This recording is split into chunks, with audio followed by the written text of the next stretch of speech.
Hey guys, Peter here to do an album review. Today I'm here to tell you about the latest from Eyehategod, A History of Nomadic Behavior, out March 12th on Century Media Records. This album has 12 tracks, 42 minutes in length, and this is the band's 6th full-length studio album. They are a sludge metal band from New Orleans, USA, and it's been 7 long years since they released a full-length record. I'm not talking about split albums or compilations, I'm talking about full-length records. Now, perhaps as you expected, this album moves at a very slow pace. It drags you out. It has that feeling of just grinding you, dragging you, but at the same time that it's dragging you, you're not really moving anywhere. It's kind of staying still in one place. Having said that, it's really well connected as far as the tracks are concerned. They did a wonderful job tying in song after song after song, allowing the album to have a little bit more fluidity, to have a little bit more movement, even though overall the experience is that you're just standing in one place, not going anywhere. But there is some fluidity to the record. There is some linear approach that allows the album to move slightly, not at a fast pace, but at a slightly better pace, or at least gives you that perception. And it also allows you to lose yourself within the record, because the way the songs are tied in together, you lose track of where you are. You're not really sure where one song ends and where the other one starts. So this makes the whole album feel tight, cohesive, but fluid at the same time. Now, within the soundscape of the record, this is an album that goes back to the roots of the band.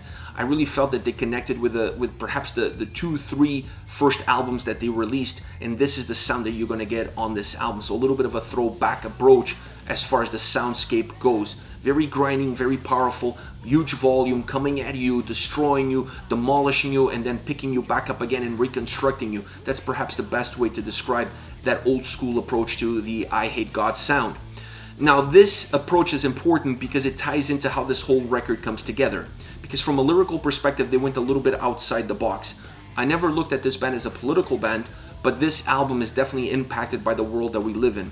You can be an artist, you can be creative, and not have that creativity be impacted by your surroundings. You don't live in a bubble. You're not outside of society. You are part of the society that you live in. So this album is deeply impacted by everything that's been happening, not just in the US, but in the world in general. COVID, the pandemic, political unrest, social unrest, all of these things are in the forefront of the newsreel these days, and they definitely impacted the creative process behind this album.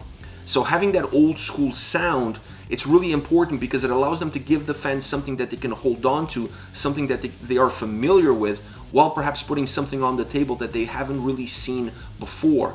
So you hold on to what you know, allows you to better digest what you've never seen before. That's kind of the approach that I feel that they took with this record. Now, within the sound, I have to mention the guitars. I love the guitars on this record. I love the bass as well. The bass plays such an incredible role in making the guitars feel even more powerful, feeling even like they have bigger presence, bigger volume, bigger sound all around. And it's a very destructive sound that comes in waves. Now, it's not a one-size-fits-all kind of record as far as the guitars go. What you get in the first track is not necessarily what you're going to get in the second or on the third. There are some dynamic changes. They had a size, or at least they expanded the size of their boundaries, and they kind of went a little bit within those boundaries, but they bounce it off one side to the other, allowing the album to have a little bit more fluidity, be a little bit more dynamic at times. But they were very cohesive, they were very balanced in the recording approach, allowing the album, while having some differences from song to song, not to sound completely apart from track to track. So this was an important element as far as the guitar soundscape goes. Vocally, this is an album that brings to the forefront all the anger, all the anguish, all the intensity, all the emotion that's recorded in the lyrics.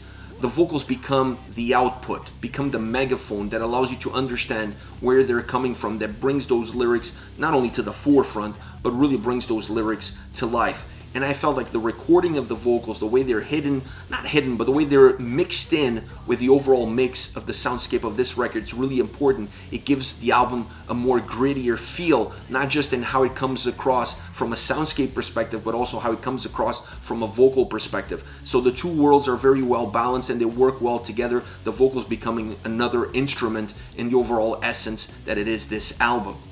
I really enjoyed this record. Thinking about now the bigger picture, this is an album that I really enjoyed, and perhaps I really enjoyed it because of the lyrical content that it held. It made me pay attention to it. It made me not just listening to the songs, and groove to the songs, but also listen to the lyrics and listen to the messages that they had, the stories that they were telling, and really made me scratch my head at times. So I really gravitated to this record more so from the lyrical impact and the lyrical themes than anything else, because the sound was something that I was already familiar with. There was not much new for me to really work my way around it, so that allowed it to be a nice backdrop to what I had to really pay attention to, and that was the lyrical content. Now, this is going to be a dividing point, I feel, with fans of the band. Some will appreciate this outlook, some will appreciate this new way of looking, this new way of creating, and some perhaps would like them to have stayed more traditional with what they had done in the past. So I think this is going to be an album that's going to have two camps, but from an overall big picture perspective, I really like what they did. And like I said, it's impossible for you to be creative in a world that impacts you as deeply as the world that we're currently living in. Now, as far as songs goes, I really like 3 tracks to be on the forefront of this album review, and they are The Outer Banks, The 3 Black Eyes, and The Trial of Johnny Cancer. That one is my favorite song on the album. But let's start off with The Outer Banks, a song that's built of 2 halves. This is really a track that has this Jekyll and Hyde personality to it. The song starts off dragging out with a very slow pace approach, really dragging you through the pavement while being stuck in that same pavement, and at one point in time you feel like you're just not really going anywhere. Then you get to the halfway mark of the song and it changes completely. It just has this abrupt switch, almost like somebody turned on the switch, and the song becomes a lot more energetic, becomes a lot more dynamic. It starts to move at a faster pace, becomes a little bit more aggressive, and that's how it takes you all the way to the end. So I enjoyed this track because it almost feels like 2 separate songs morphed into one single track, and that allows the song itself to be very dynamic, to be very creative, and very engaging. The next song is 3 Black Eyes. This is an interesting track because it has this grinding sound to it. It really has this slow pace, grinding sound that really permeates throughout the whole track. The guitars are really pushing the boundaries on this song. I really felt like they were a little bit more dynamic than I was expecting coming into this track. They extended the bandwidth of the song, if you will. They really pushed the boundaries of where they could go, or how far they could reach within one single track. And I felt like they gave you pretty much everything that they could give you within those boundaries, within that bandwidth. The vocals became more unrestrained as the song progressed, almost chaotic at times. So overall, when you look at the music and when you look at the vocals on this track, this is a song that kind of feels like it's breaking itself apart. It's coming off the hinges. It's falling off of its boundaries. It's coming out of the box. And you feel that as the song progresses. It's not always there, but it has this morphing effect that it grows on you as you progress through the track itself. Last but not least, The Trial of Johnny Cancer. This song is just outstanding. It's outstanding from a sound perspective, and it's outstanding from a vocal perspective. The lyrics on this track is definitely something that you have to pay attention to. Sit down, listen to this song, read the lyrics. I think it's going to elevate your appreciation for the track itself.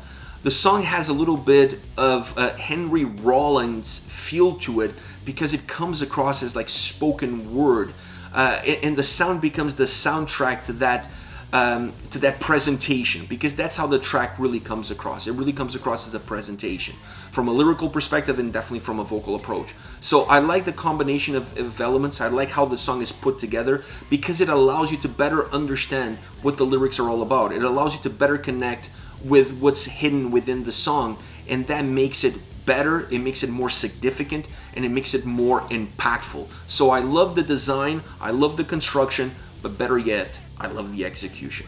This is it, guys. Eyehategod, A History of Nomadic Behavior, out March 12 on Century Media Records. Let me know your thoughts on the band. Use the comment section below. I'll be reading those and getting back to you. Take care, guys.